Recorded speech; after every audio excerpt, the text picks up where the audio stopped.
Hi, I'm Melanie. I'm a teacher here at the Yoga Shala in Orlando in College Park. We're an Ashtanga studio. We practice Mysore style. If you have any questions about what that is, go ahead and check us out on Instagram or Facebook. I have been studying Ashtanga for about a year and a half. I have studied under our founder, Krista Shirley, and I just finished our 200-hour apprenticeship program, and I'm now a teacher. I've been practicing yoga outside of Ashtanga for about 11 years now and have been teaching off and on for probably 5 or 6 of those years. So today we are going to sort of deconstruct and then properly construct a posture or asana, which is Step-Pascimattanasana or forward fold. This posture is one that I really wanted to talk about with you guys because it was really difficult for me for a very long time, and I later learned that it was because I wasn't doing it right.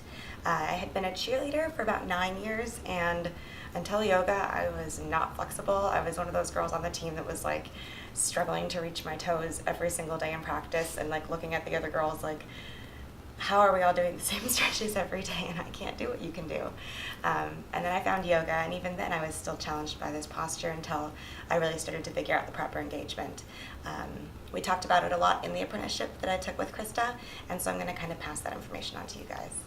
Okay, so before I show you how to properly and safely get into this posture, first we're going to break down and look at really what some of the common errors are that people make.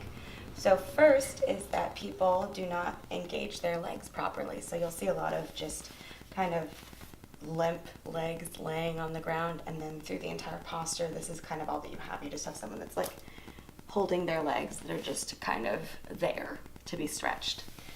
The second error that we see people make is as they're reaching for wherever they're grabbing, that you're tucked in really tight, you have a big rounded back, and you have your shoulders up by your ears. So we'll see a lot of like this.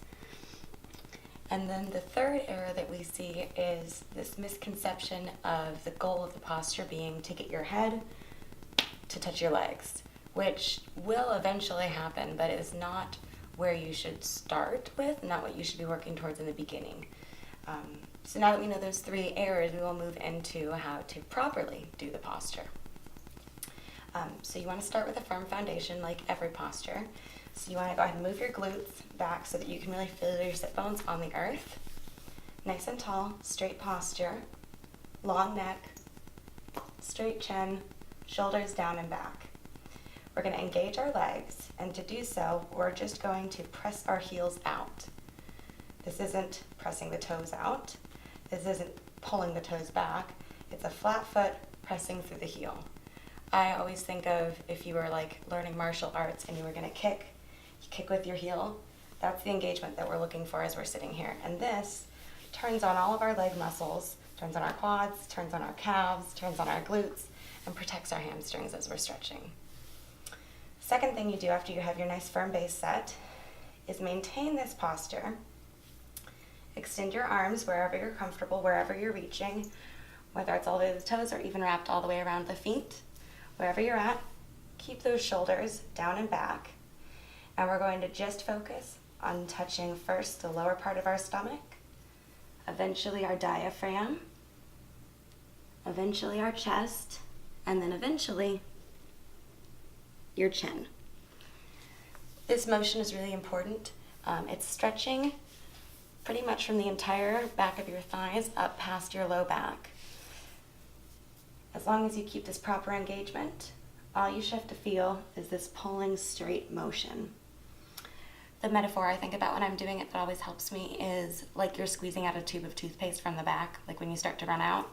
You have your whole tube of toothpaste and you're just rolling and slowly squeezing everything out.